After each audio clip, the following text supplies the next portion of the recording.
It's Mark Wiens here in Bangkok, Thailand. We're gonna make the recipe right now for kung keng phet, which is Thai red curry paste. Curry pastes are an extremely important part of Thai cuisine. They form the base or the foundation of so many different Thai dishes, so many soups, curries, and even stir-fry dishes.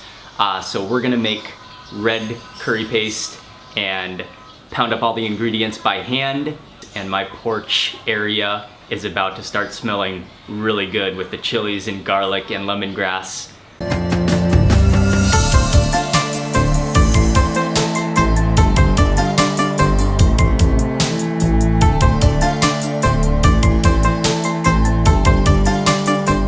For this Thai red curry paste recipe, you're gonna need dry red spur chilies, which are about 3 to 6 inches in length.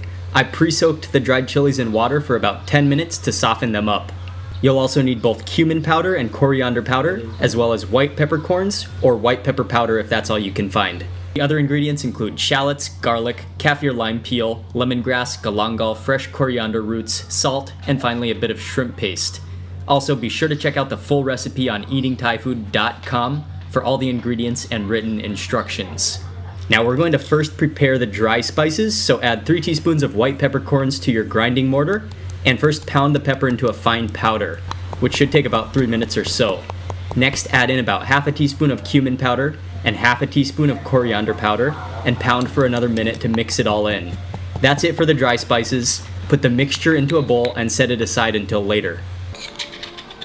Next thing, we're gonna get started with the chilies, which I pre-soaked them for about 10 minutes in water to soften them up. I used 8 chilies. First cut off the stem, then cut them into centimeter-sized pieces just so it's easier to pound. Some people like to remove the seeds, but I like to keep them in for extra flavor and heat.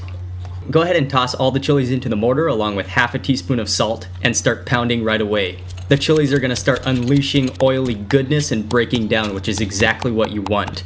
Pound them for about 5 minutes.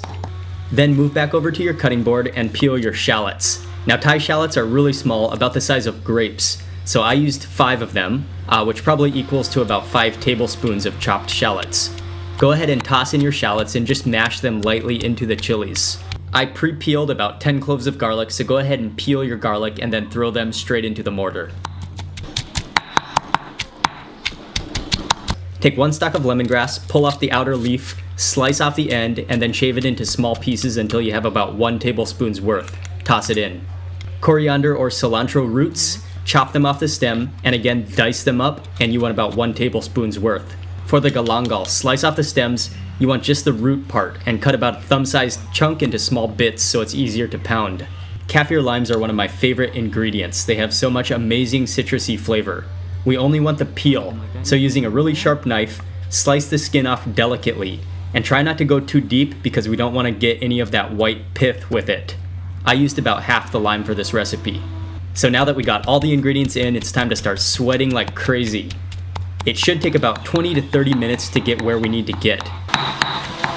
So we're hoping to get to a really fine paste that's almost like a butter, and definitely takes some sweat and elbow grease. Hey, Matt.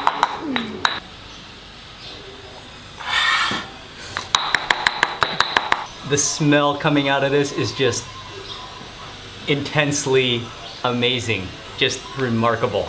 I cannot wait to eat it.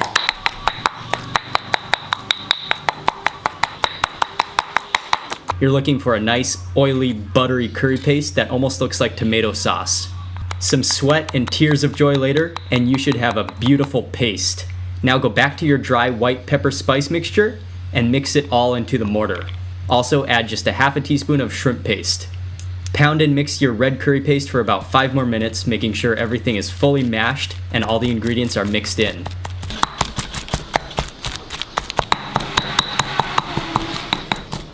Now at this point, you're probably going to feel like a champion Thai food chef. And if you're like me, it will smell so good that you'll want to taste test it immediately. Oh, that's amazing. You can taste that little bit of the kaffir lime, the chili, the garlic. Finally, scoop all your paste into a bowl, and that's going to be the base for a number of other Thai dishes. You can use it immediately or keep it in the fridge for later. That is a lot of work for a little bowl of extreme flavorful deliciousness. and it's so worth it. But alternatively, you can also just throw this stuff all into a blender.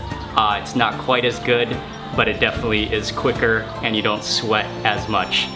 But this is awesome stuff.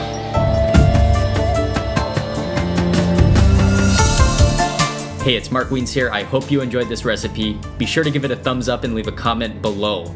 Give this recipe a try. I would love to know what you think. Also, don't forget to subscribe so you don't miss my upcoming food videos, and I'll see you on the next video.